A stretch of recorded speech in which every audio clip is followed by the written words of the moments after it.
Ni kosa la jinai kupekua simu ya mpenzi wako.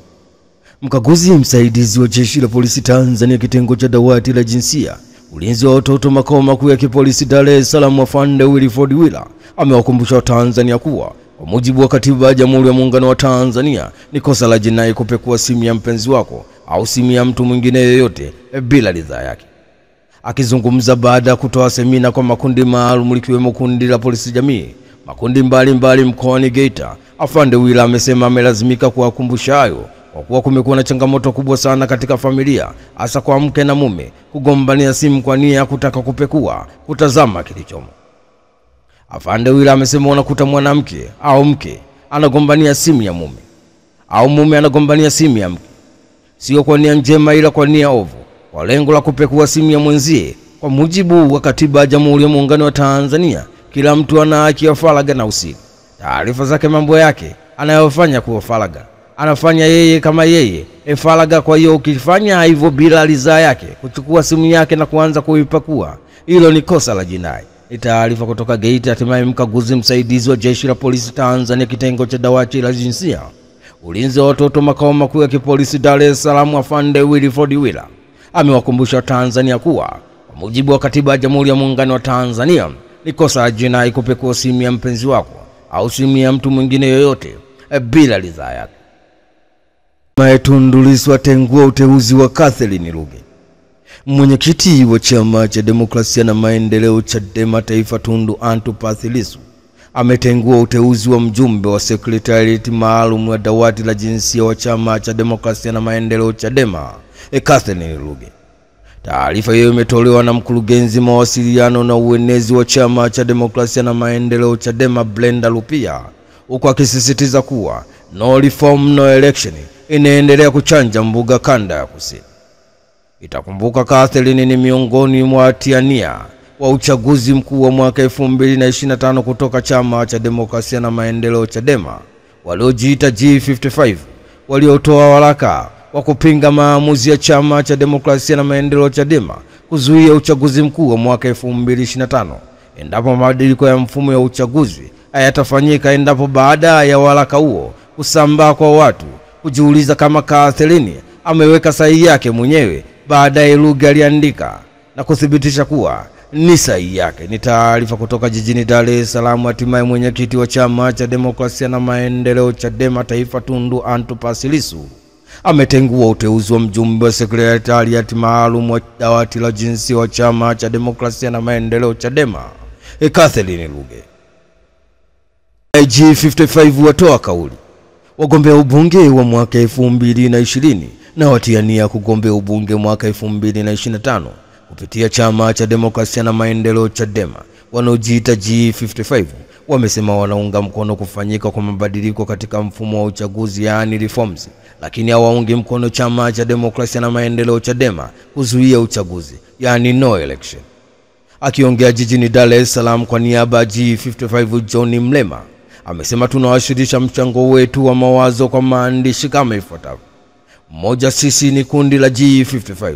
Tunaunga mkono madai ya kufanyika kwa reforms nchini na tupo tayari kuongeza nguvu zaidi katika jitihada za chama za kudai mabadiliko ya katiba na sheria za uchaguzi, yani reforms, ili kuwa na uchaguzi huru na zinazoaminika. Ni taarifa kutoka jijini Dar es Salaam. Hatimaye wagombea ubunge wa mwaka 2020 na watiania kugombea ubunge mwaka 2025 kupitia Chama cha Demokrasia na Maendeleo Chadema wanaojiita G55 wamesema wanaunga mkono kufanyika kwa mabadiliko katika mfumo wa uchaguzi, yani reforms, lakini hawaungi mkono Chama cha Demokrasia na Maendeleo Chadema kuzuia uchaguzi, yani no election.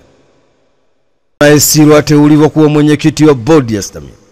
Rais wa Jamhuri ya Muungano wa Tanzania Daktari Samia Suluhu Hassan amefanya uteuzi wa viongozi mbalimbali akiwemo IGP mstaafu Balozi Simon Nyakolosilo ambaye ameteuliwa kuwa mwenyekiti wa bodi ya shirika la madini taifa STAMICO, akichukua nafasi ya Meja Jenerali mstaafu Michael Samuyo ambaye amemaliza muda wake.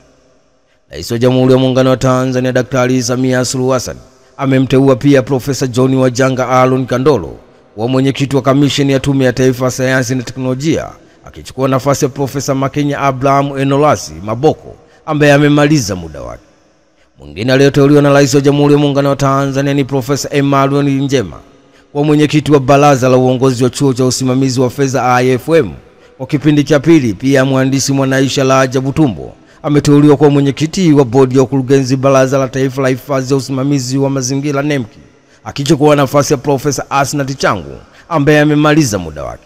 Pia rais amemteua Rosemary William Silaa kwa mwenyekiti wa bodi ya udhamini Bohari ya Dawa MSD kwa kipindi cha pili mfululizo. Ni taarifa kutoka jijini Dar es Salaam. Hatimaye Rais wa Jamhuri ya Muungano wa Tanzania Daktari Samia Suluhu Hassan amefanya uteuzi wa viongozi mbalimbali akiwemo IGP mstaafu Balozi Simon Nyakolosilo ambaye ameteuliwa kwa mwenyekiti wa bodi ya shirika la madini taifa STAMICO, akichukua nafasi ya Meja General mstaafu Michael Samuyo ambaye amemaliza muda wake. G55 watoa kauli tunapinga udikteta ndani na nje ya Chadema. Viongozi tunawapelekea maelekezo kwamba mtu yoyote ambaye yupo G55 anzeni kumwandikia barua. Tumeshaona mmoja wetu ameandikiwa. Tunawashauri Chama cha Demokrasia na Maendeleo Chadema isiyo njia sahihi. Tulipinga udikteta, tunaendelea kupinga udikteta ndani na nje ya Chadema. Tunawashauri viongozi wetu wanaohubiri uhuru na mawazo na maoni. Mwenyekiti wetu Tundu Antipas Lissu aliwahi kuwa mbunge. Makamu mwenyekiti John H aliwahi kuwa mbunge. Katibu mkuu John Mnyika amewahi kuwa mbunge. Ndani ya bunge walikuwa na maoni ya moto kweli.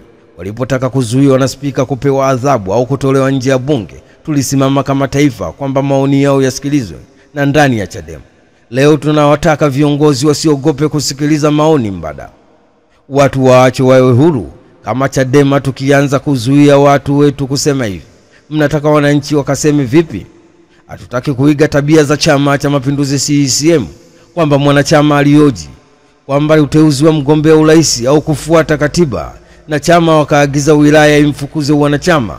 Hivyo vimelea tumeanza kuviona vinaanza kujitokeza katika Chama cha Demokrasia na Maendeleo Chadema. Ni taarifa kutoka jijini Dar es Salaam. Hatimaye viongozi wamepelekewa maelekezo kwamba mtu yoyote ambaye yupo G55 anzeni kumwandikia barua, na tumeshaona mmoja wetu ameandikiwa.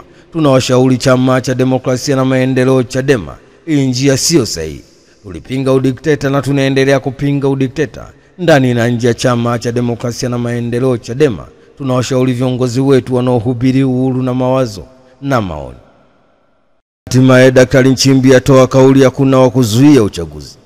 Katibu mkuu wa Chama cha Mapinduzi CCM Balozi Daktari Emmanuel John Nchimbi amesema uchaguzi mkuu wa mwaka 2025 utafanyika kama ulivyoelekezwa na Katiba ya Jamhuri ya Muungano wa Tanzania, na kwamba hakuna mtu binafsi au chama au mamlaka yoyote hata juu ya serikali inayoweza kuzuia uchaguzi. Emmanuel Nchimbi akiongea katika mkutano maalum wa Jukwaa la Wanahariri Tanzania TEF uliofanyika mjini Songea, Daktari Nchimbi amesema utaratibu wa uchaguzi nchini ni wa kikatiba na umeendelea kuzingatiwa tangu mwaka 1960. Nchi yetu ina taratibu za kufanya uchaguzi kila baada ya miaka mitano. Hakuna raia yote, hata rais au makamu wa rais au waziri mkuu, mwenye mamlaka ya kusema uchaguzi hautafanyika. Ametoa kauli hiyo kufuatia mjadala unaoendelea juu ya ushiriki wa vyama vya siasa, hasa Chama cha Demokrasia na Maendeleo Chadema katika uchaguzi huo, wakisema bila mabadiliko ya mfumo wa uchaguzi hautakuwepo, wakimaanisha no reform no election. Ni taarifa kutoka huko Songea. Hatimaye Katibu mkuu wa Chama cha Mapinduzi CCM Balozi Daktari Emmanuel John Nchimbi amesema uchaguzi mkuu wa mwaka 2025 utafanyika kama ulivyoelekezwa na Katiba ya Jamhuri ya Muungano wa Tanzania, na kwamba hakuna mtu au binafsi au chama au mamlaka yoyote hata ya juu ya serikali inayoweza kuzuia uchaguzi usifanyike. Hatimaye Donald Trump atoa kauli. Rais wa Marekani Donald Trump ameitangaza na kuionyesha rasmi kadi ya godi ikiwa na jina la Trump Card yenye sura ya Trump, ambayo itagharimu US milioni 5 sawa na bilioni 13, ambapo mtu atakayenunua atapata fursa ya kuwa mkazi wa kudumu nchini Marekani kama ilivyo kwa watu wenye green card. Mpango wa kuanzishwa kwa kadi hiyo ulitangazwa mara ya kwanza na utawala wa Trump mwezi Februari mwaka huu, ambapo rais wa Marekani Donald Trump amesema ndani ya wiki mbili kutoka sasa kadi hizo zitaanza kuuzwa, zikiwalenga zaidi raia wa kigeni wenye uwezo mkubwa wa kiuchumi, ambapo rais wa Marekani Donald Trump analenga kuongeza kipato kwa taifa la Marekani kupitia kadi hizo. Na tayari Donald Trump amesema kadi ya kwanza atainunua yeye mwenyewe. Miongoni mwa faida za kadi hizo ni kupata haki ya makazi ya kudumu nchini Marekani, kupata uwezekano rahisi zaidi wa kupata uraia wa Marekani. Itasaidia kampuni za Marekani kuwaingiza wafanyakazi wenye uwezo mkubwa wa kazi nchini humo, ukilinganisha na mfumo wa kupata green card ambapo mchakato wake una vipengele vingi na hata wengine kutapeliwa wakati wakipambania uraia wa Marekani. Ni taarifa kutoka nchini Marekani. Hatimaye rais wa Marekani Donald Trump ameitangaza na kuonyesha rasmi kadi ya green card, ambapo Donald Trump ameita Trump card yenye sura ya Trump, ambayo itagharimu US milioni 5 sawa na bilioni 13, ambapo mtu atakayenunua atapata fursa ya kuwa mkazi wa kudumu nchini Marekani kama alivyo kwa wakazi wengine wenye green card. Samia kufanya ziara siku 3 nchini Angola. Rais wa Jamhuri ya Muungano wa Tanzania Daktari Samia Suluhu Hassan anatarajia kuanza ziara ya kiserikali ya siku 3 katika Jamhuri ya Angola kufuatia mwaliko wa rais wa nchi hiyo, ambapo ziara hii inalenga kukuza na kuimarisha zaidi mahusiano ya kihistoria na kidugu kati ya Tanzania na nchi ya Angola. Taarifa iliyotolewa na mkurugenzi wa mawasiliano ya Rais Ikulu Sharifa Nyanga amesema akiwa nchini Angola, Rais wa Jamhuri ya Muungano wa Tanzania Daktari Samia Suluhu Hassan atapata fursa ya kufanya mazungumzo na rais wa nchi hiyo, kuhutubia bunge la Angola, kuweka shada la maua katika mnara wa kumbukumbu wa muasisi wa taifa hilo hayati Rais Antonio Agostinho Neto, pamoja na kutembelea kiwanda cha mafuta cha Luanda. Uhusiano wa Tanzania na Angola uliasisiwa na waasi wa mataifa hayo wawili, hayati baba wa taifa Mwalimu Julius Kambarage Nyerere na hayati Rais Antonio Agostinho Neto, waliokuwa na maono ya pamoja ya kukomboa Afrika na watu wake. Uhusiano huu unaendelea kuimarika siku hadi siku, na sasa unajikita katika kukuza uchumi, hasa katika sekta za biashara, uwekezaji, maendeleo ya miundombinu, mafuta na gesi, madini, uchumi wa bluu, afya, elimu na utalii, kama ilivyoainishwa kwenye tume ya pamoja ya ushirikiano wa ziara hiyo. Itashuhudiwa pia na wekaji saini wa hati ya makubaliano ya MOU katika masuala yanayolenga kufungua fursa za kibiashara na uwekezaji na jitihada za kuimarisha ulinzi na usalama.